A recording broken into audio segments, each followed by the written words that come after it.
नमस्कार, जय हिंद। बहुत-बहुत स्वागत है आप सभी का।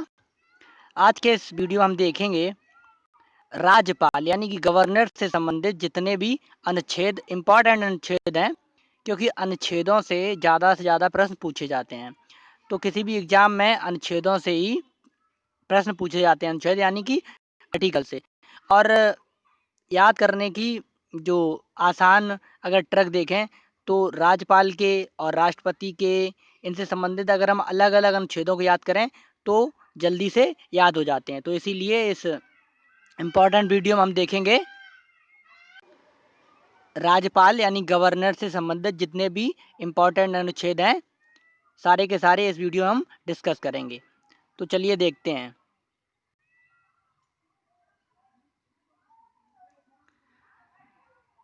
जो राज्यपाल हैं उनसे संबंधित अनुच्छेद है 153।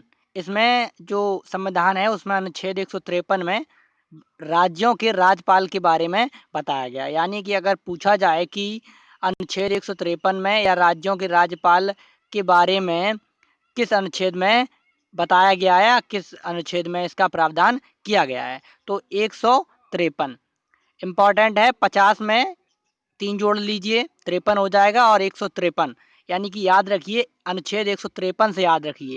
यानी कि जो गवर्नर से संबंधित जितने भी अनुच्छेद हैं वो 153 से स्टार्ट हैं। यानी कि 153 राज्यों के राज्यपालों के बारे में बताता है।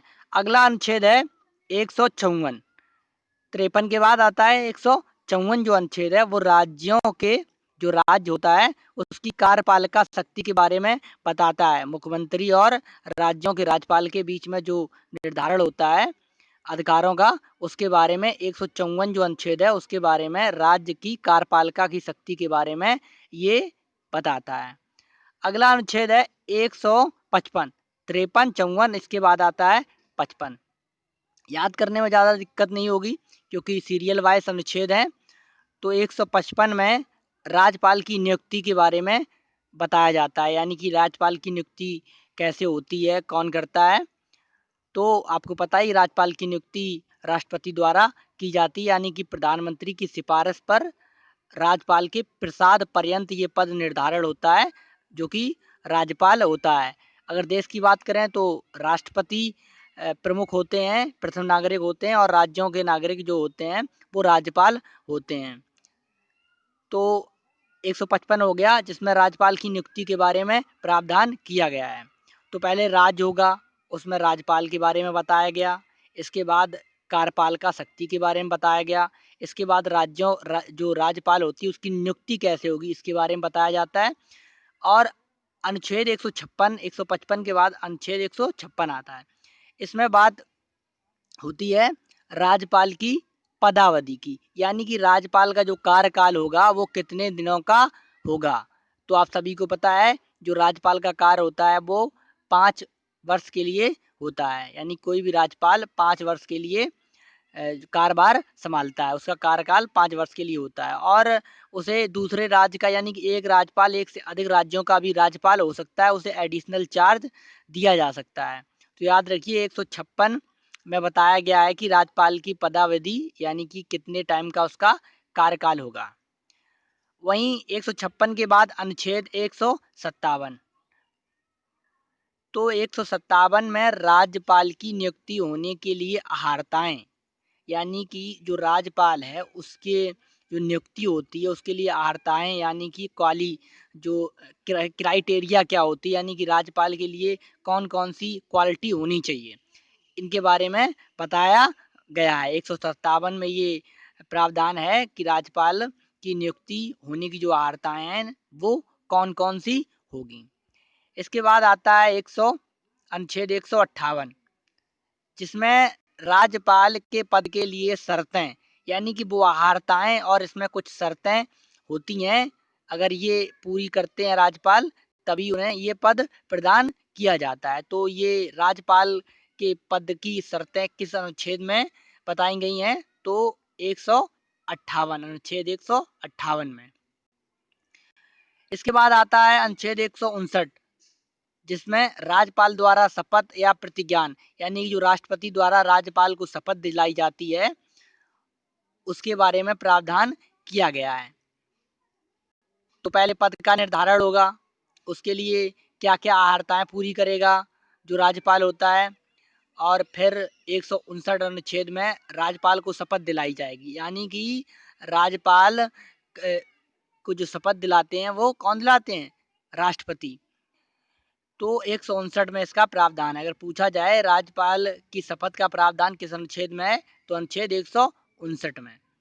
और वहीं बात करते हैं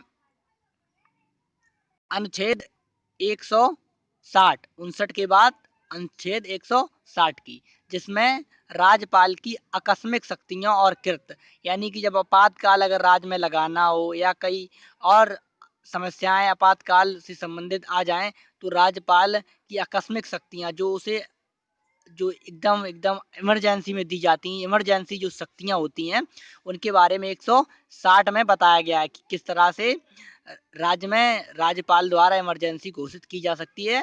राष्ट्रपति के प्रस्ताव के बाद राष्ट्रपति को ये प्रस्ताव भेजा जाता है। इसके बाद अगर ज़रूरत है, राज्य की जो राजतंत्र है, यानी कि जो मुख्यमंत्री हैं, वो अगर सरकार चलाने में विफल होते हैं या कुछ और होता है इतनी बड़ी, जिससे लगता है राज्यपाल को कि तुरंत एक्शन लिया जाना चाहिए, तो ऐसे सभी आकस्मिक शक्तियों के बारे में अनुच्छेद 160 में बताया गया है।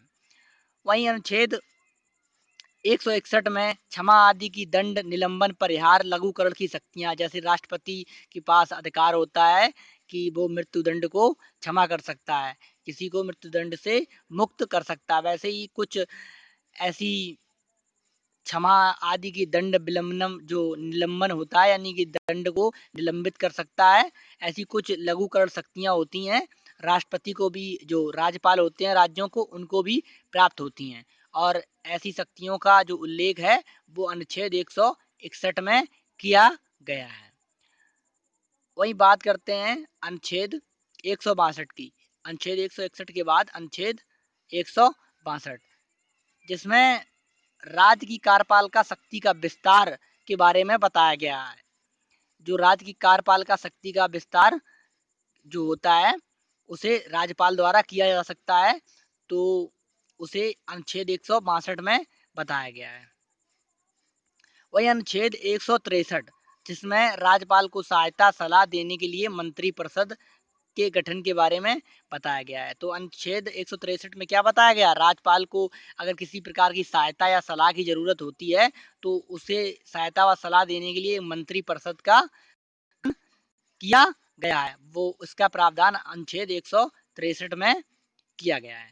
तो ये राज्यपाल से संबंधित जितने भी इम्पोर्टेंट अनुच्छेद थे, हमने देखे। और यानी कि अनुच्छेद 153 से लेकर अनुच्छेद 153 से लेकर और 163 तक, यानी कि 10 अनुच्छेद राज्य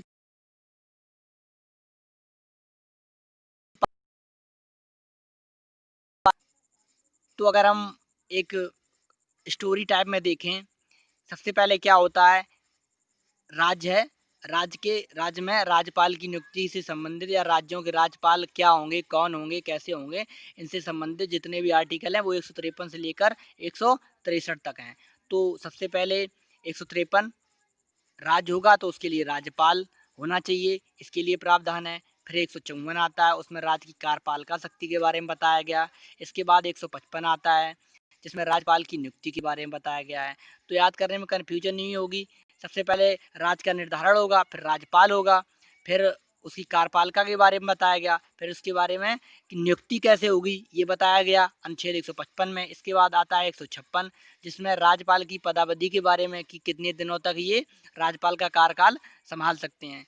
और इसके बाद राज्यपाल की नियुक्ति के लिए जो अहर्ताएँ होती हैं, उनके बारे में 157 बताया गया। उसके बाद 158 अनुच्छेद है, जिसमें राज्यपाल के पद की जो शर्तें होती हैं, उनके बारे में बताया जाता है। जो शर्तें होती हैं, जैसे 35 साल की उम्र के बाद ही राज्यपाल बनाया जा सकता है, और भी कई शर्तें होती हैं, जैसे किसी लाभ के पद पर नहीं होना चाहिए राज्यपाल जब बनाया जाता है, किसी पार्टी से जुड़ा नहीं होना चाहिए, क्योंकि ये संवैधानिक पद होता है राज्य में, संवैधानिक पद होता है राज्यपाल का। तो 158 में राज्यपाल के पद के लिए जो शर्तें होती हैं वो बताई गई हैं। वहीं अनुच्छेद 159 में राज्यपाल द्वारा शपथ व प्रतिज्ञान के बारे में बताया गया। 60 में राज्यपाल की आकस्मिक शक्तियों के बारे में निर्धारण होता है। इसके बाद अनुच्छेद 161 में क्षमा आदि दंड निलंबन परिहार लघुकरण की जितनी भी शक्तियाँ होती हैं उनके बारे में प्रावधान किया गया है।